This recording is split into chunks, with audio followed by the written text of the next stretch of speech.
பசங்களா, என் பேர் லோஹிதா. இன்னைக்கு நம்ம +4 மார்க் சீரீஸ்ல கெமிக்கல் ஈக்குலிபிரியம் பத்தி பார்க்க போறோம். அதுல இன்னைக்கு ஈக்குலிபிரியம் கான்ஸ்டன்ட் பத்தி பார்க்க போறோம். ஸோ ஃபர்ஸ்ட் ஈக்குலிபிரியம்னா என்னதுன்னா, ஒரு பர்டிகுலர் ஸ்டேட்ல position, speed, concentration, temperature, pressure இது எதுவுமே மாறாம ஈக்குவலா இருக்கும். ஸோ ஃபார் எக்ஸாம்பிள், இந்த கிராஃப்ல இது y ஆக்சிஸ், இது x ஆக்சிஸ். இங்க வந்துட்டு நம்ம கான்சென்ட்ரேஷன் எழுதிக்கலாம், இங்க வந்து டைம் எழுதிக்கலாம். டைம் ஆக ஆக ஆக இந்த இப்போ ஃபார் எக்ஸாம்பிள் ஒரு ரியாக்ஷன் இருக்கு, a + b gives rise to c + d ன்னு. இப்போ இதை நான் வந்து ரியாக்டன்ஸ் அப்படின்னு சொல்லுவோம், இதை வந்துட்டு ப்ராடக்ட்ஸ் அப்படின்னு சொல்லுவோம். ஸோ கொஞ்சம் டைம் ஆக ஆக ஆக இந்த கிராஃப் இப்படி கீழே வர்றதை பார்க்க முடியுது. ஏன்னா டைம் ஆகும்போது இந்த ரியாக்டன்டோட கான்சென்ட்ரேஷன் குறைஞ்சிட்டே வருது. ஸோ அப்போ இதை ரியாக்டன்டோட கிராஃப்னு சொல்லலாம். அதே மாதிரி டைம் ஆக ஆக ஆக ஒரு கிராஃப் வந்து இன்க்ரீஸ் ஆகிட்டே போகும், அது வந்துட்டு ப்ராடக்ட். ஏன்னா நமக்கு ரியாக்டன் குறைய குறைய ப்ராடக்ட் ஃபார்ம் ஆகிட்டே போகுது. ஸோ அதை c + d ன்னு சொல்லலாம். ஸோ ஒரு பாயிண்ட்ல இது ரெண்டுமே ஈக்குவலாக இருக்கும். இந்த ஸ்டேட்டை தான் வந்துட்டு ஈக்குலிபிரியம் அப்படின்னு சொல்லுவோம். ஸோ இதை வச்சு நமக்கு என்ன கேட்பாங்கன்னா, ஈக்குலிபிரியம் கான்ஸ்டன்ட் கண்டுபிடிக்க சொல்லி கேட்பாங்க. ஈக்குலிபிரியம் கான்ஸ்டன்ட்னா என்னதுன்னா, எந்த லெவல் வரைக்கும் ரியாக்டன்ட்டோட கான்சென்ட்ரேஷன் குறைஞ்சிட்டே போய் நமக்கு ப்ராடக்டோட கான்சென்ட்ரேஷன் இன்க்ரீஸ் ஆகிட்டே போகுதுங்கிறத நம்ம அந்த ஈக்குலிபிரியம் கான்ஸ்டன்ட் வச்சு கண்டுபிடிக்க முடியும். ஸோ ஈக்குலிபிரியம் கான்ஸ்டன்ட்டை Kc அப்படின்னு டினோட் பண்ணலாம். இதோட ஃபார்முலா எப்படி எழுதலாம்னா, இப்போ இதோட கோஎஃபிஷியன்ட்ல வந்துட்டு 1 1 1 1 இருக்கு. ஸோ முதல்ல வந்துட்டு ப்ராடக்ட், அதாவது C and D, இதோட கான்சென்ட்ரேஷன் எழுதுறோம், C and D.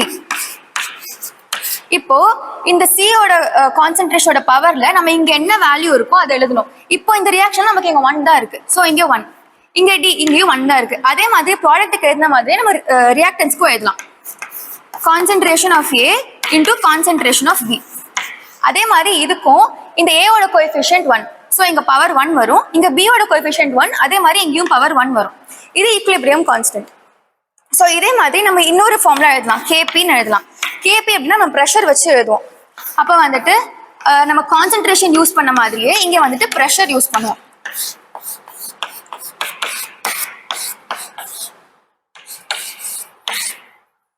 ஸோ ஒரு சில பாயிண்ட்ல வந்து நம்ம என்ன யூஸ் பண்ணுவோம் அப்படின்னா, ஐடியல் கேஸ் ஈக்குவேஷன் யூஸ் பண்ணுவோம். PV = nRTன்னு.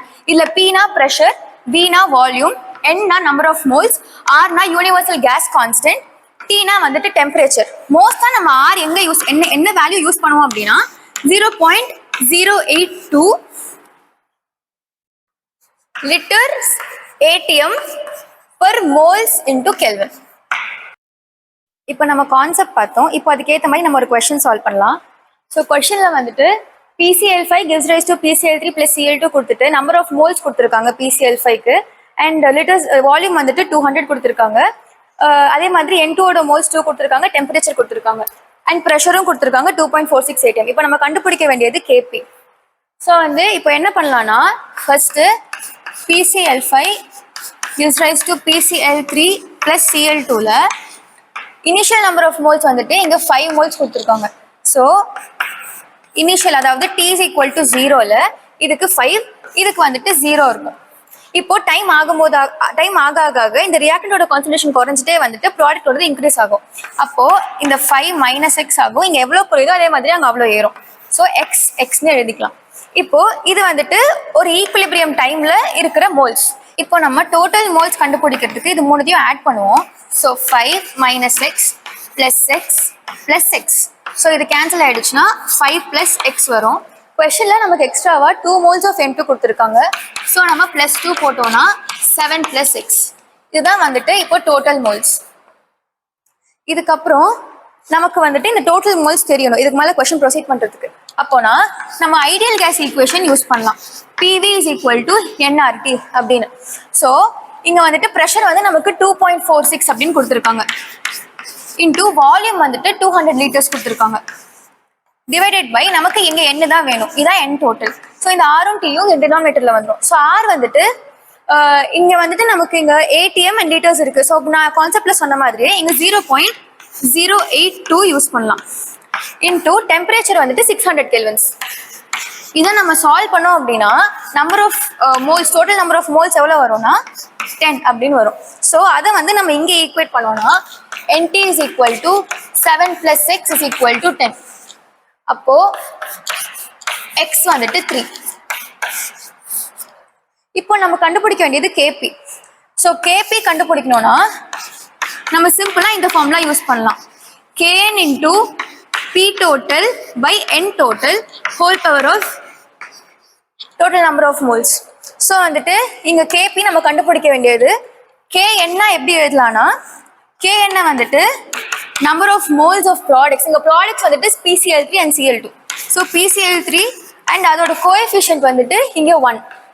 So 1 into number of moles of இன்னொரு ப்ராடக்ட் Cl2 அதோடது 1 divided by number of moles of PCl5 அதோடது 1.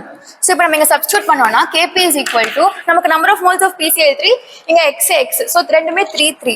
ஸோ 3 இன்டூ 3 பை PCl5 வந்துட்டு 5 மைனஸ் எக்ஸ். ஸோ 5 மைனஸ் 3 பண்ணால் நமக்கு 2 வரும்.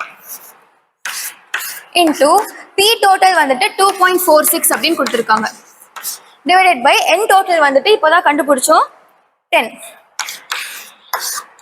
இந்த டெல்டா என்ஜி எப்படி கண்டுபிடிக்கணும்னா இப்போ நமக்கு இங்கே எல்லாமே கேஸ்னு கொடுத்துருக்காங்க.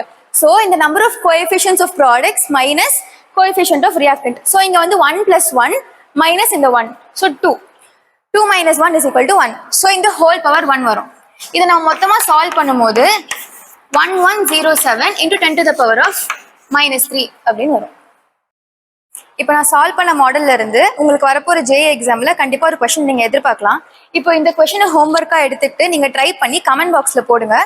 இந்த வீடியோ உங்களுக்கு இன்ஃபர்மேட்டிவா இருந்திருக்கும்னு நினைக்கிறேன். இருந்திருந்தா எல்லாருக்கும் ஷேர் பண்ணுங்க. உங்களுக்கு ஏதாச்சும் வேற ஏதாவது டவுட்ஸ் இருந்துச்சுன்னா அதை கமெண்ட் செக்ஷன்ல போடுங்க. தேங்க்யூ.